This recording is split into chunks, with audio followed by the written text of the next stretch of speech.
다음에 오늘 그 소설가협회가 추미애 장관한테 사과하라고 한 거랑 거의 비슷한 맥락의 코미디. 아니 이분 좋아하지도 않았지만 어떤 분 되게 좋아하셨나 봐요. 이수정 교수. 경기대학교 범죄심리학 이수정 교수가 민주당이 박원순 시장을 뭐 고소한 사람을 피해 호소인이라고 이야기했다고 그 말에 분노해서 미래통합당에 특위에 합류하는 이런 상황을 좀 보면서 정말 어처구니가 없다는 생각을 해요. 제가 가진 원칙이 하나 있습니다. 그게 뭐냐면 저는 검증되지 않은 사람에 대해서 열광하지 말아라. 그러니까 우리는 어떤 사람들에게 특히 좋은 이미지로 나타나는 사람들에게 열광하고서 그 사람이 반대 행동을 하면 너무 실망이 커요. 처음부터 기대를 하지 않으면 됩니다. 특히 미디어가 만들어낸 그런 인물들에 대해서. 그러니까 이수정 교수가 대한민국에서 우리나라에서 범죄 심리학 뭐 최고라고 여겨지는데 그 뭐 대회 해봤나요? 경기 해봤나요? 그러니까 방송에 많이 나왔을 뿐입니다. 맞아요. 미디어를 잘 활용하는 사람 중에 그렇죠. 오히려 미디어에 노출되지 않은 사람 중에 더 열심히 연구할 수 있고 더 이 분야를 더 깊이 있게 아는 사람이 있을 수 있는데 저는 우리 사회가 그런 실수를 몇 번 했었습니다. 그게 황우석도 그렇고 그다음에 안철수도 그렇고 윤석열에 대해서 그렇고 지나치게 열광할 필요 없어요. 그러니까 열광하다 나중에 오히려 대치기 당합니다. 그러니까 저는 뭐 그 아주대 모 교수도 저는 그렇게 생각한 사람인데 검증되지 않았다. 근데 그 사람을 방송에 무슨 뭐 댓글 보면 너무 신격화시키는데 그러면 우리만 상처받습니다. 저도 비슷한 생각이에요. 살짝 관종들이 있어요. 주위에 보면. 푸나님에게 열광하지 마십시오. 이봐요. 저기 담벼락에 오줌 싸는 거 제가 사진 찍어서 올릴 겁니다. 이분이 이렇게 깨면 어떡해. 나는 이수정 교수한테 뭐 실망도, 그러니까 기대도 안 했기 때문에 실망도 없는데 이분은 논리에 허점이 있어요.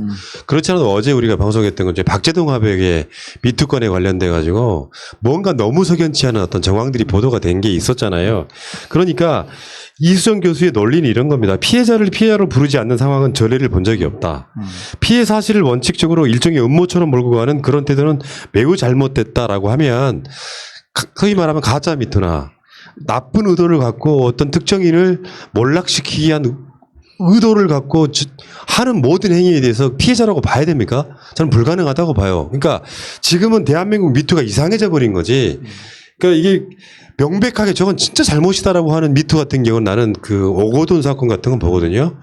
어떤 나쁜 의도를 갖고 여직원을 불러서 신체 접촉을 누가 봐도 성폭력이라고 느낄 만큼 했다 이런 거는 당연히 그건 미투 해야 되고 처벌받아야 되는 게 맞는데 논박이 되지 않는 상태에서 피해를 당했다고 하는 호소인, 그러니까 고소를 했다는 사람이 이 밖으로 증거 제출한다거나 하는 상황, 그리고 또 마치 그 비서 인수인계서에는 박원순 시장을 어마어마하게 존경하는 것 같은 그런 느낌의 상황들을 갖고 있는데 어느 날 갑자기 내가 4년 동안이나 성폭력의 피해자라고 나서는 상황에 대해서 검증이 안 되는 상황에 모든 것들을 우리가 받아들이는 건 불가능해요.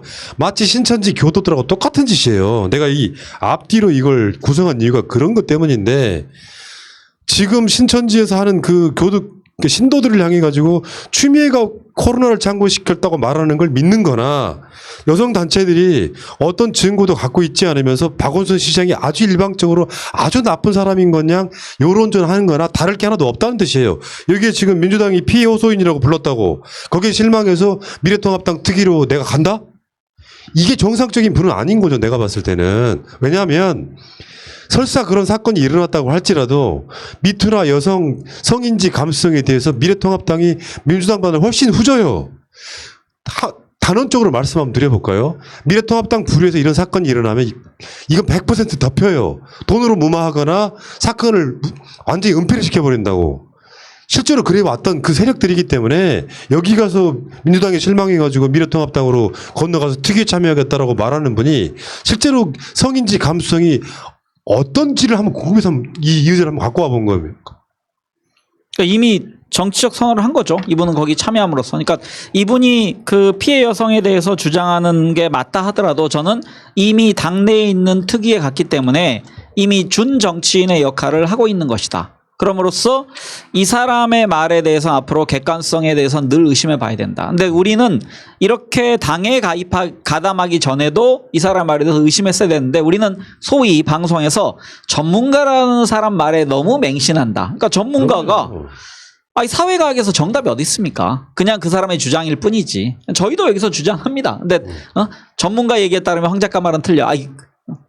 전문가는 그 분야에 대해서 조금 더 잘할 뿐이지 그 사람이 늘 정답을 얘기하는 건 아닙니다. 그러니까 김재련이라고 하는 사람이 박근혜 때 위안부 문제뿐만 아니라 국장으로 있을 때 성폭력 피해자를 대한 그 여러 가지 증거 자료들이 있잖아요.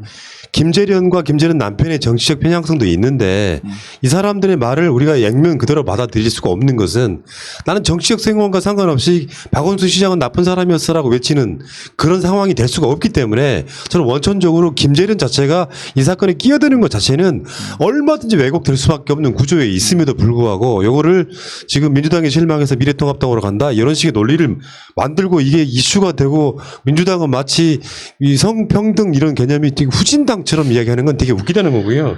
이게 성폭력 대책 특위에 보면은 이 이수정 교수와 함께 황보승이, 전주에, 서범수, 양금이 이런 사람들이 지금 뭐 특위위원으로 갔다는 거 정말 웃기더라고요. 물론 이렇게 해서 여성 인권이 좋아지면 좋겠지만 이런 논리, 이런 어떤 사실상이 어떻게 보면 김재련 같은 사람이 이 고소인의 변호사로 나서는 상황들이 이 사실은 진상규명과 여성 인권을 방해하고 있는 거예요. 난 진짜로 정확히 그렇게 봅니다.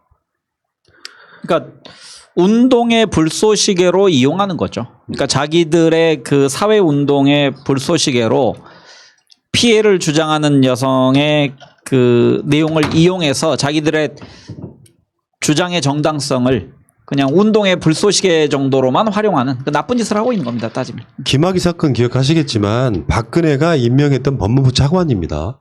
이 사람이 여성들에게 약물을 먹여서 사실은 집단성 강간 행위를 했단 말이에요. 여기에 대해서 비판한 적이 있어요. 미래통합당 국회의원들 한 놈이라도. 그러니까 실제로 엄연하게 어마어마한 성폭행의 행위가 이어지고 약물을 먹이고 하는 사건이 있었단 말이에요. 법적으로 무죄냐 공소시효가 끝났냐 이런 부분은 다른 문제죠. 이 사건은. 그러니까 그런 사건들에 대해서 입 다물고 있는 것들이 박원순 시장이라고 하는 사실은 증거 하나 없는 이 사건에 대해서 뭐 특위를 만들고 하는 것 자체가 가식적이라는 거예요. 뭐 김학의 사건만 있습니까? 사실 솔직히 말씀드리면. 그러니까 이게 우린 잘못 없다. 니들도 똑같다 이렇게 말씀드리려고 하는 게 아니라 정말로 여성의 인권, 뭐 성인지 감수성들을 하려면 이 모든 것들이 뭔가 객관적인 시각을 갖출 수 있게끔 상황을 만들어 달라는 거죠. 우리들 입장에서. 지금 인권위가 박원순 시장에 대해서 직권조사를 한다고 지금 오늘 발표가 됐는데 그 부분에 대해서는요. 저는 실제로 인권위가 안 받아줄 가능성이 있어서 서울시청에서 인권위까지 행진하면서 일종의 언론 플레이를 했거든요. 인권위가 받아주겠다고 나왔어요. 직권조사 하겠다 이러면서. 근데 실제로 저는 이 사건은 좀 바라볼 필요가 있는 게 사건의 핵심이랄까 사건의 얼개는 어쩌면 되게 단순한 겁니다. 이걸 이제 이 서울시 비서실 차원에서 얼마나 무마했느냐, 이 사건이 어떻게 밖으로 새나갔느냐 하는 것들은 사실 거기까지일 뿐인데 이것들을 지금 인권위 조사하겠다고 나오는데 실제로 그렇게 된다면 경찰에 고소한 사건과는 별개로 인권위 차원에서는 정말로 이게 박원순 시장 사자 명예훼손이라든지 인권도 좀 봐줬으면 한다는 생각이 들고요. 이게 지금 여성단체들이 이거를 어떻게 또 수용을 할지 안 할지도 좀 궁금해요. 솔직히 말씀드려요. 저는 인권위가 방금 말씀하신 부분에 대해서 생각을 하고 있다고 생각합니다. 그러니까 저는 인권위 입장에서는 이렇게 진정이 들어왔기 때문에 이거를 회피할 수 없는 상황에서 뭐 나름의 조사를 해야 된다고 생각하고 그 반대로 방금 말씀하신 사자 명예훼손이나 그리고 그 극단적인 주장에 대해서 이 부분이 오히려 이러면서 피해자가 생기는 거거든요. 그러니까 우리나라에서 그릇된 미투 운동. 그래서 국가인권위원회가 이 사건을 그 하나의 사건으로 보는 게 아니고 전체 틀에서 남녀 간의 지금 갈등으로 번지고 있는 이 우리나라의 여성 운동에 대해서 나름의 좀 시대에 걸맞는 그런 결정을 좀 내리는 게 좋지 않을까. 오히려 시대 지성으로서 좀 그런 해답을 좀 제시해야 된다고 생각합니다. 그러니까 박원순 시장이 잘못이 있는지 없는지를 우리 같은 사람들 입장에서는 알고 싶다는 거죠, 사실은. 그게 진상규명이잖아요. 근데 이수정의 논리는 미투하면 그건 무조건 피해자고 그 피해자에 대해서 피해자라고 부르지 않는 경우는 없다는 식으로 단정 내리는 것은 정상적인 학자라고 나는 볼 수 없다고 봅니다. 얼마든지 가짜 미투는 상식적으로도 있을 수 있는 거예요. 그걸 이름하여 그러니까 지금 박원순 시장을 고소한 사람 말하는 게 절대 아니에요. 실제로 현실에서 껍데기라는 게 존재합니다. 어떤 사건이 벌어졌을 때. 그 모든 것들을 다 미투란 이름으로 미화시켜버리면 세상에 남자 피해자는 어마어마하게 발생할 수 있다는 거를 인지를 하면 학자라고 하면요. 이 객관적인 이야기를 해야지 민주당이 뭐 피해 호소인이라고 부르는 애 만에 이거에 실망해서 미통당으로 갔다? 이수정 교수 남편은 대형 로펌의 변호사랍니다. 네. 어떻게 보면 아들은 검사래요. 상당히 기득권적인 사람인 거죠. 그런 사람들이 김재련은 그러면은 YTN의 사회부장하고 뭐 기획조정실장한 남편이 세월호 유가족들은 돈 받으려고 저런다. 이건희 동영상에 대해서는 보도도 안 하는 이런 행위를 했던 사람들이 붙어 먹으면서 사실 기득권 지들만의 카르텔 아니냐 이렇게 이야기를 하고 싶은 거예요. 제가 좀 분위기 깨는 얘기를 해볼까요? 저는 TV에 나온 사람들 중에 10명 중에 8명은 저는 기득권 보수로 봅니다.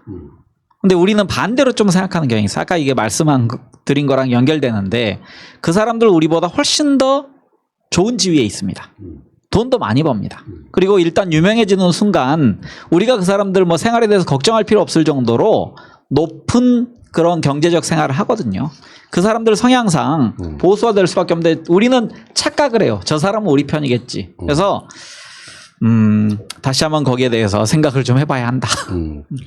그러니까 기대했다, 뭐 실망했다 표현 의미 없는 거예요. 뭐 그런 사람들이 뭐 이제부터 자기 정치적 성향이 정확히 드러난 거죠. 그 핑계로. 그렇죠. 지금까지는 가리고 있었는데 어느 순간 되면 이런 상황에서 가장 그 급박한 순간에 나타나는 게 성향입니다. 맞습니다. 자, 그 얘기는 여기까지.